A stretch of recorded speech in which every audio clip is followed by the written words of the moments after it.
Efésios capítulo 5, eu vou ler só o versículo 21. Diz assim: sujeitem-se uns aos outros por temor a Cristo. Sujeitem-se uns aos outros por temor a Cristo.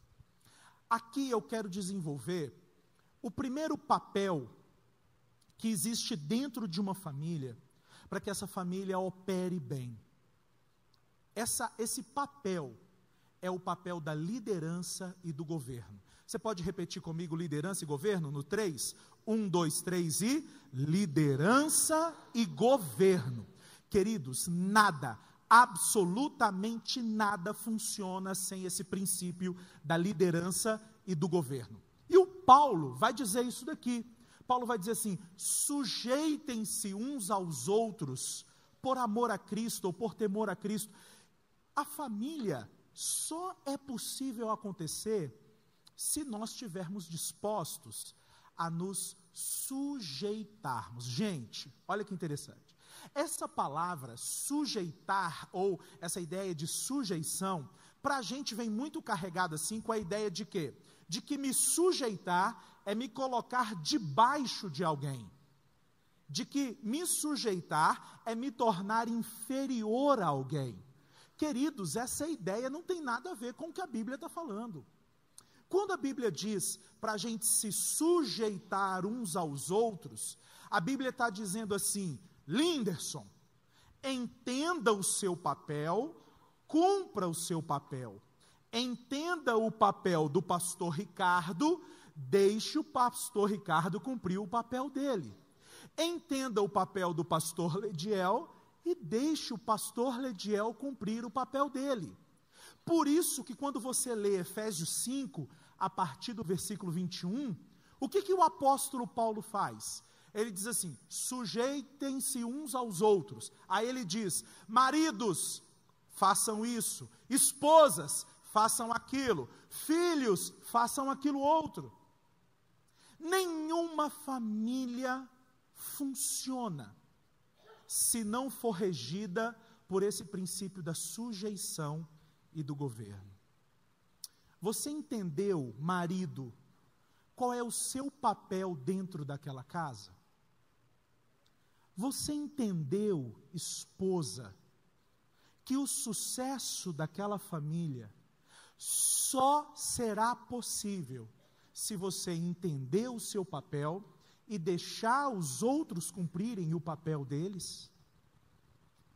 Você, esposo, entendeu que Deus espera que você seja a primeira pessoa a zelar para que as pessoas na sua casa estejam cada uma operando no seu devido lugar?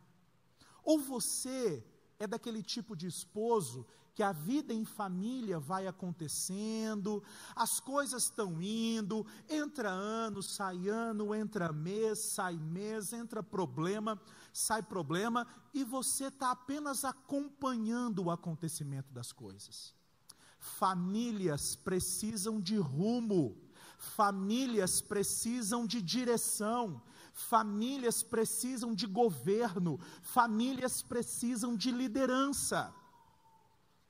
Para onde está indo a sua família neste ano? Oh, pastor, a gente não está mudando. Não estou falando de mudança. Eu estou falando de propósito. Você começou esse ano com um propósito para a sua família? Quais são as metas, quais foram as metas que vocês estabeleceram como família?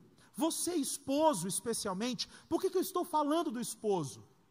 Porque a expectativa de Deus é que nós, maridos, esposos, nós assumamos o papel de cuidar do governo e da liderança da nossa casa. E o que nós temos visto? Nós temos visto homens sinceros, trabalhando muito para trazer o pão para dentro de casa. Homens sinceros, fazendo hora extra, vendendo as férias, para poder dar coisas muito boas para a família.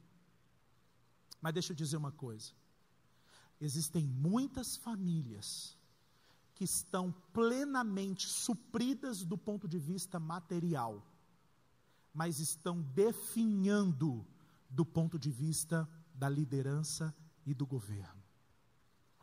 Eu quero encorajar você, homem. Não importa o que aconteceu na sua família até esse dia.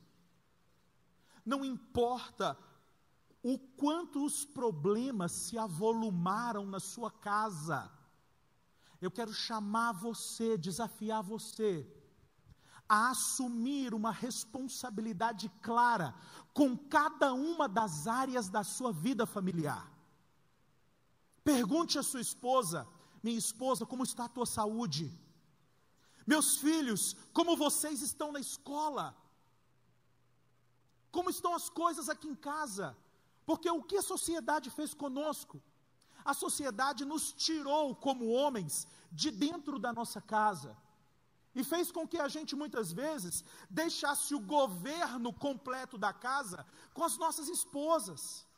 Mas, queridos, Deus nos equipou como homens com um senso de liderança, com um senso de governo. Deus nos equipou como homens com um senso de razão, exatamente para nós sermos protetores do nosso lar, oferecermos senso de liderança e de governo para a nossa família. Assuma as rédeas no seu lar, procure conversar com os membros da sua casa, descubra quais são os sentimentos que estão no coração das pessoas, na sua família. Sabe por quê? Porque uma palavra sua como líder, uma palavra sua como sacerdote daquele lar, pode fazer com que um sentimento ruim que estava sendo gerado no coração de alguém seja substituído pela cura do Senhor. Eu me lembro de Davi. Que coisa interessante, Davi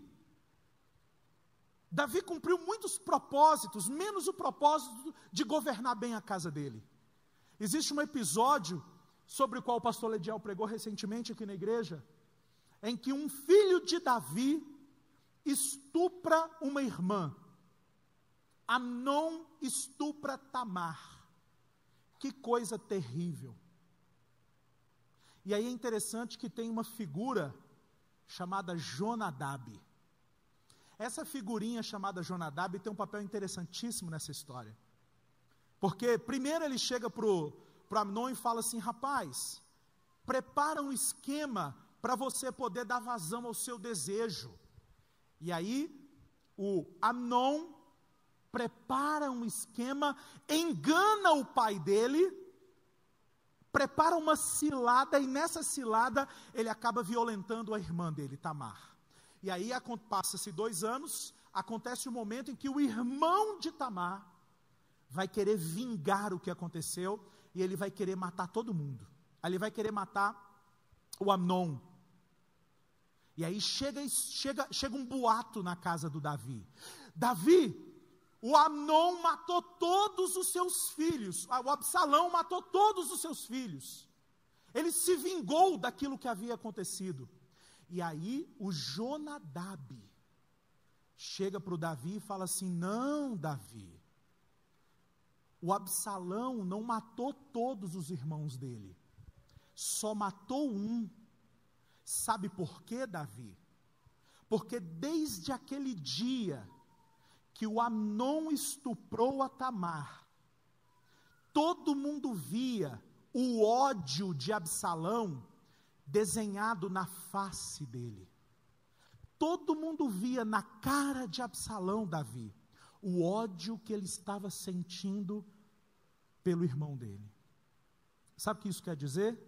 Davi, só você não viu. Só você não viu, Davi. Só você não viu algum sentimento, uma raiz de amargura, uma rivalidade, uma paixão infame que estava surgindo dentro da sua casa.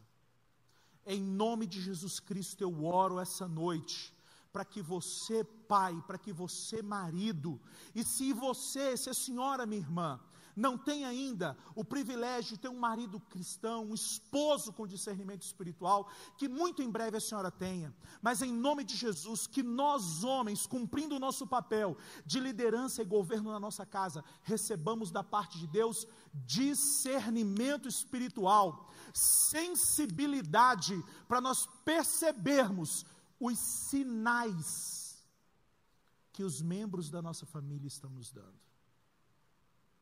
O primeiro papel para que a nossa família opere de forma abençoada, primeiro papel é o papel da liderança e do governo. Nada funciona sem liderança e sem governo. O segundo papel que toda família precisa para poder funcionar bem é o papel de proteção espiritual. Você pode repetir no 3 comigo? 1, 2, 3 e proteção espiritual. Eu achei interessantíssimo como o pastor Lediel reagiu agora há pouco, à iniciativa dele agora há pouco. Quando ele chamou a igreja a orar por libertação.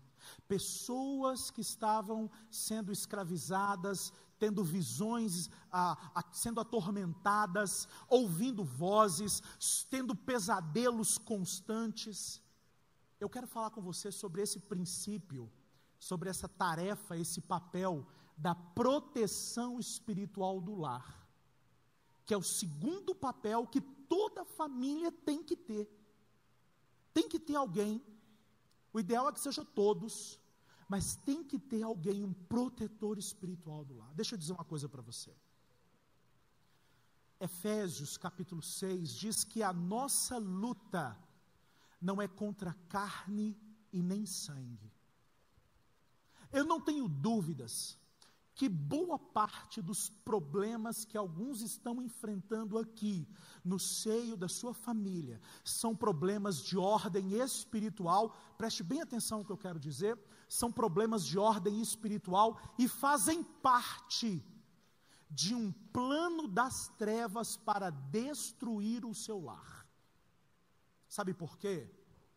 Porque por mais que você seja abençoado quando você ouve assim, Deus tem um propósito para você, Deus tem um plano para você. Sim, Deus tem um plano para você, Deus tem um propósito para você. Você acredita nisso? Sim ou não? Amém, eu acredito nisso. Agora eu preciso dizer isso para você. E eu não quero que você se assuste comigo, mas eu preciso dizer, o diabo também tem um plano para você.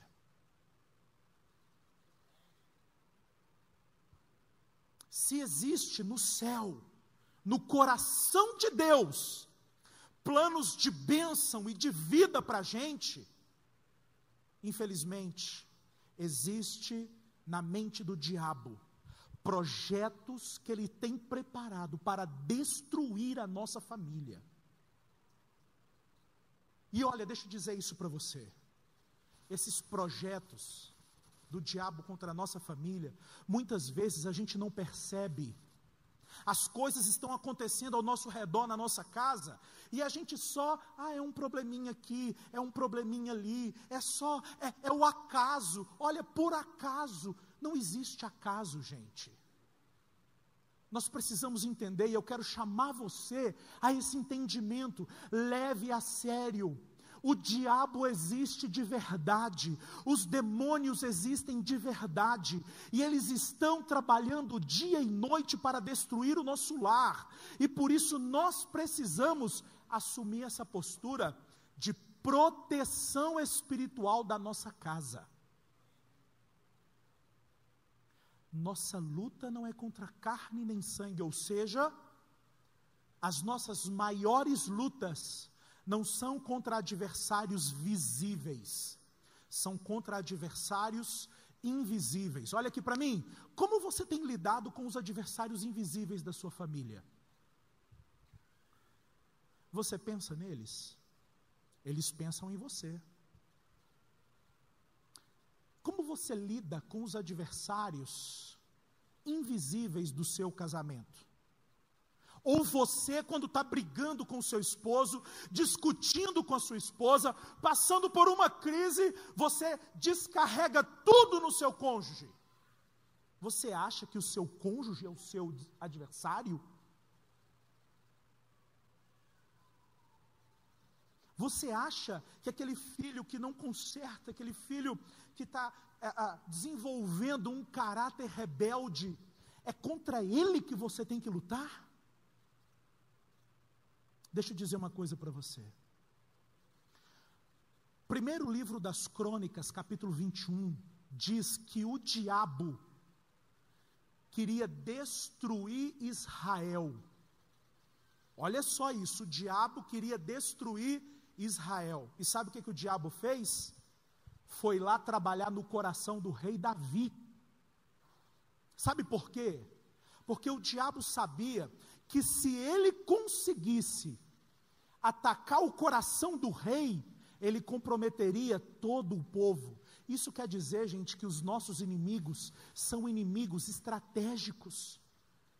Você acha que o diabo e os demônios estão atacando tudo lá na sua casa? Não, eles estão atacando áreas que são áreas importantes para vocês. Eles estão atacando áreas que são áreas específicas para a sua família. Eles estão tentando atacar áreas que são áreas que vão derrubar a sua casa. Agora deixa eu dizer para você uma coisa. Contra um inimigo que age estrategicamente, nós precisamos responder estrategicamente também. Você está entendendo o que eu quero dizer, sim ou não? Então seja estratégico como protetor espiritual do seu lar. Seja estratégico. Me permita fazer aplicações muito práticas com você aqui. Quais são os caminhos de entrada, as portas de entrada das ações do diabo na nossa família? Quais são?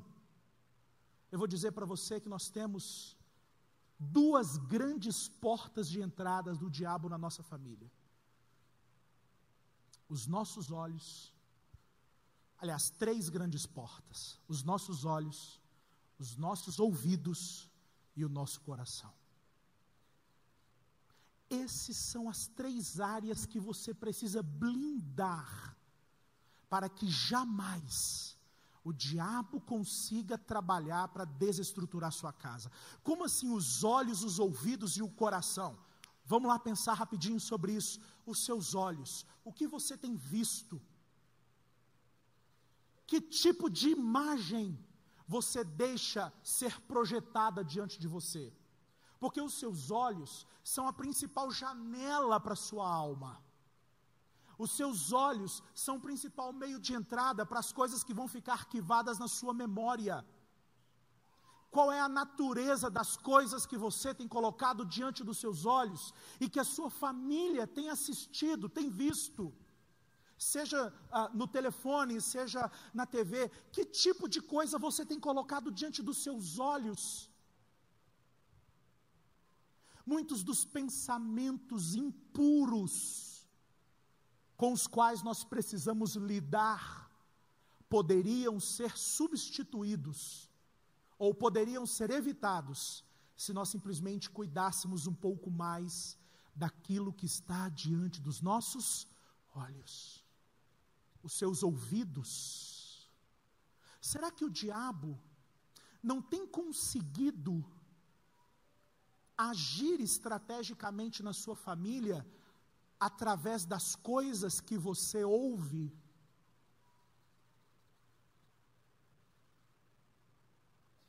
Quais são os conselhos você tem dado ouvidos? Quem ou que tipo de conselho você mais coloca em prática no seu dia a dia? São os conselhos que você ouve do púlpito?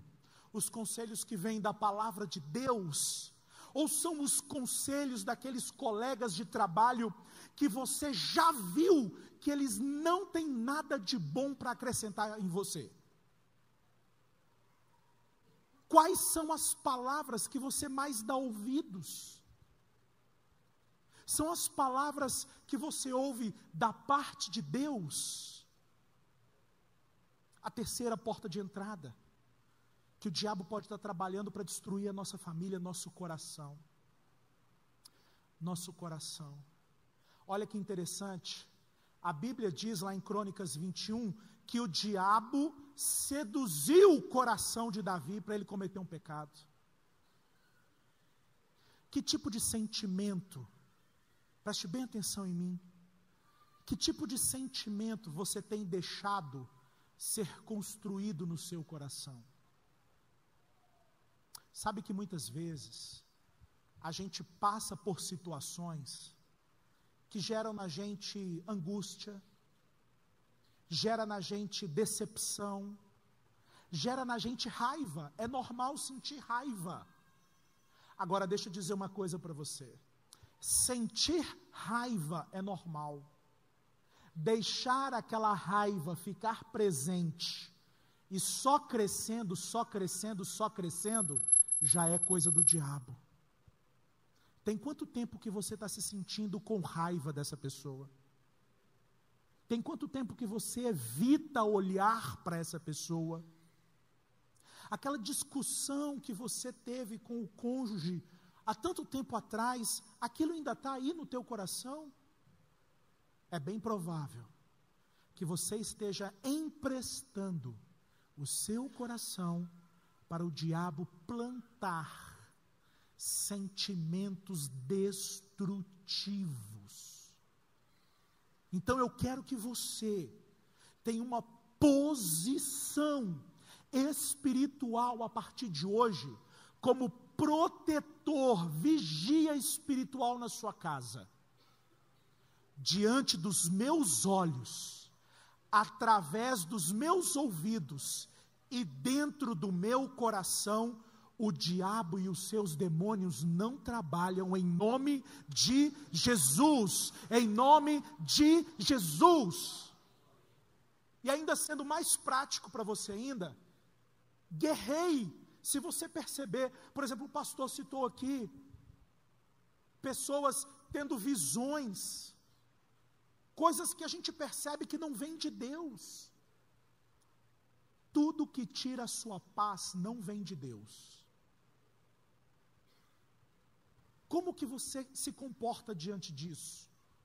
Você ora em nome de Jesus. Então você chega a partir de hoje na sua casa, e quando você for orar pela sua família, você ore como alguém que está desempenhando o papel de vigia espiritual.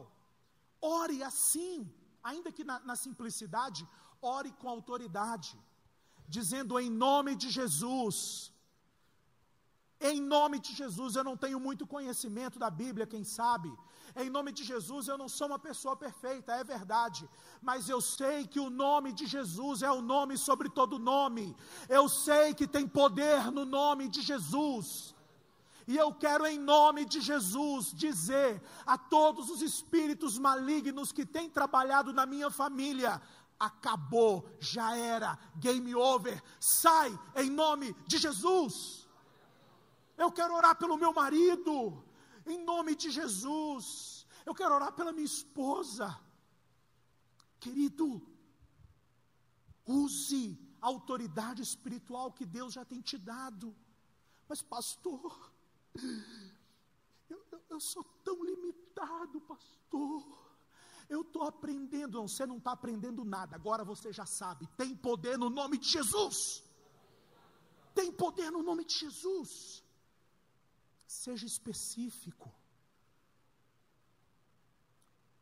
Seja específico. Uma das coisas que mais faz com que a nossa oração não funcione bem é o fato de nós não sermos específicos. Ore com entendimento. Ore com a razão também. Então, se de repente o seu filho levanta atormentado, gritando à noite, dizendo que viu, que teve um sonho com um monstro, com alguma coisa, você não vai simplesmente chegar para ele e dizer assim: fica aqui do ladinho do papai, fica aqui do ladinho da mamãe, vamos ficar nós dois aqui tremendo. seja específico. Eu quero te ensinar isso.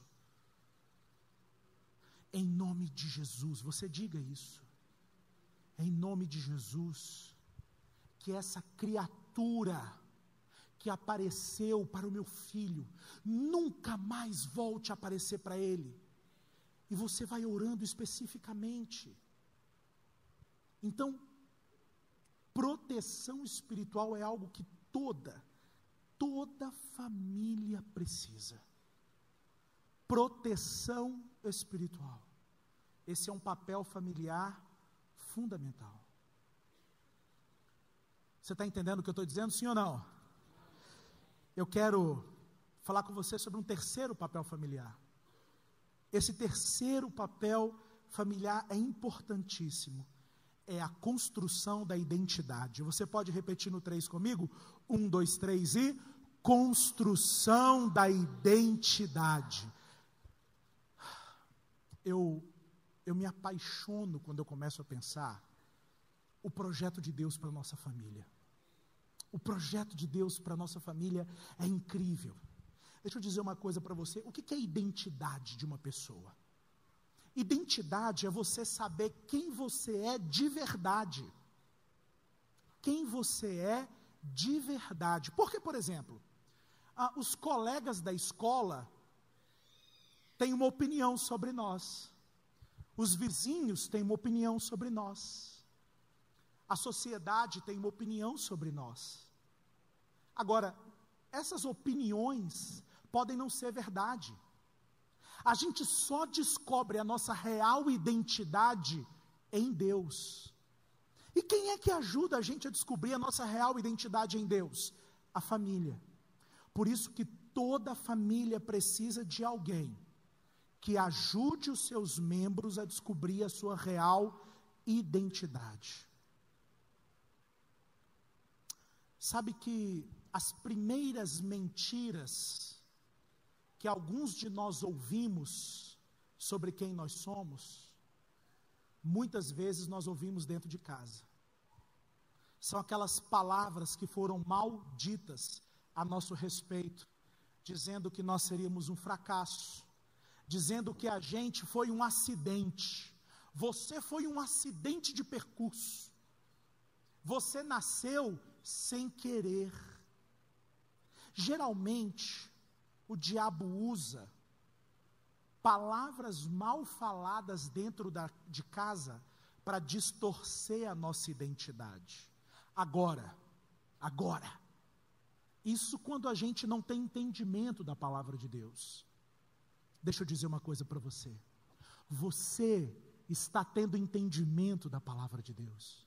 E você agora sabe que um dos papéis que você tem dentro da sua família é ajudar os membros da sua família a descobrir a real identidade deles. Como que a gente faz isso em família, pastor? É simples. Comece ministrando aos membros da sua família. Eu sempre faço isso com a minha esposa e com a minha filha. Eu às vezes pego a minha filha e digo para ela: Ana, você, Ana, é uma bênção. Ela às vezes fica irrequieta, ela acha aquilo tudo assim meio chato, ela está querendo brincar de boneca e tal, e eu estou querendo falar com ela: Ana, você sabia que você é um presente na vida do papai e da mamãe? Você sabia, filha, que o papai ama investir o salário dele em você? Você sabia, filha, que você ainda vai dar muita alegria para a gente? Você sabia? Eu falo com a minha esposa, eu ajudo, eu coopero com Deus na construção da identidade da minha esposa. E às vezes eu digo para minha esposa: Denise, a minha vida seria completamente diferente do que é hoje se não fosse você. Eu duvido, Denise, que eu ia amar como eu amo se não tivesse você na minha vida. Eu duvido, Denise, que eu iria pensar com mais tranquilidade no meu futuro, como eu penso com você. Então, ajude as pessoas da sua família a descobrir quem elas são em Deus. Sabe de repente, aquele esposo que não quer saber das coisas de Deus? Irmã, vire para ele hoje, se você chegar na sua casa hoje, coloque a identidade dele diante do rosto dele. Diga para ele assim: você é um homem de Deus. Você é um projeto de Deus. Quem sabe, minha irmã, meu irmão, aquele filho que ri de vocês quando vocês estão orando, que faz aquela cara de desprezo quando vocês estão tratando das coisas de Deus, olha no olho dele com autoridade e ministra sobre ele a identidade dele em Deus. Diz assim: meu filho, você é uma bênção. Meu filho, você vai ser um grande pai. Minha filha, você vai ser uma grande mãe. Meu filho, minha filha, Deus vai levar você a lugares onde o papai e a mamãe jamais sonhou pisar. Filho, filha, você vai ter ideias excelentes. Toda família precisa estar comprometida com a construção da identidade. Com a construção da identidade. Como é que você tem lidado com isso? Quais são as coisas que você ministra ao coração dos membros da sua casa?